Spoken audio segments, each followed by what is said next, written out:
Hello and welcome to Color World. This is where I explain my analog game Color World and go through some of the features and show you a little bit how it's played.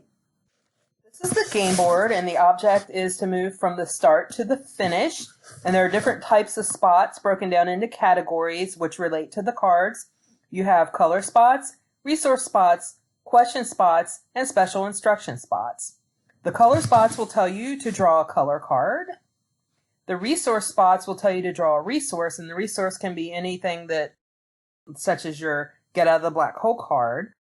The question spots will ask you a question, and you must answer the question correctly before you can draw a color from the color cards. And there's also a special instruction spot, which will give you a special instruction such as take a card from another player or something like that. So for the cards, like I said, they correspond to the spots. You have your resource cards, your question cards, which will contain the questions you have to answer, the color cards, which contain your colors, the reject cards, which if you draw a color that you don't need, you put it in the reject pile.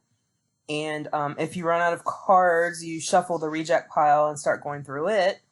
And then color scheme cards, which will contain the name of a color scheme, analogous, complementary, split complementary, and at the end of the game, you draw that, and from the colors you collected on your player card in the color wheel, you make as many of those color schemes as you can.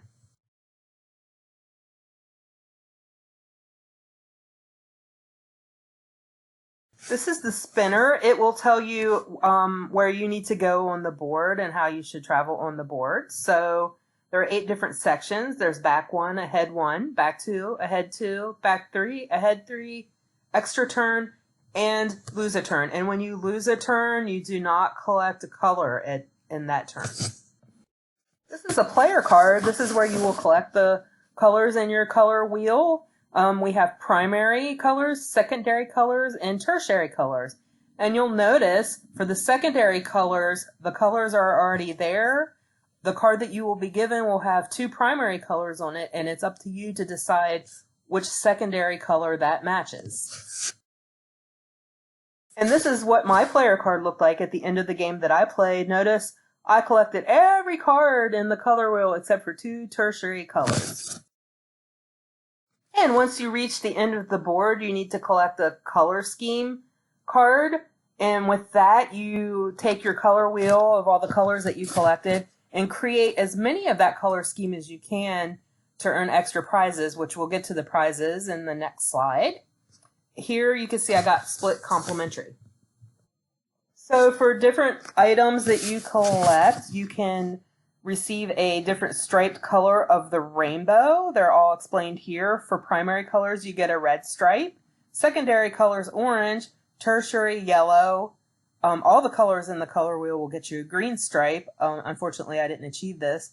An analogous color scheme, you get a blue stripe, complementary, an indigo stripe, and split complementary, a violet stripe. So as you can see here, I have a red and an orange. You can't really tell the difference between the red and the orange. But I have a red and orange and 2 violet stripes. I collected all the primary colors, all the secondary colors, and from the colors that I collected on the wheel, I was able to make 2 of my color schemes split complementary, so I got 2 violet stripes. One thing to remember, the player with the most rainbow color stripes wins. If 2 or more players have the same amount of rainbow stripes, the player who finished first wins. Obviously here, a player can collect more than 1 color rainbow stripe, like I did when I made 2 split complementary color schemes. And the player can collect the stripes as they complete each task, which once I collected all my primary colors, I got my red stripe. And that is Color World.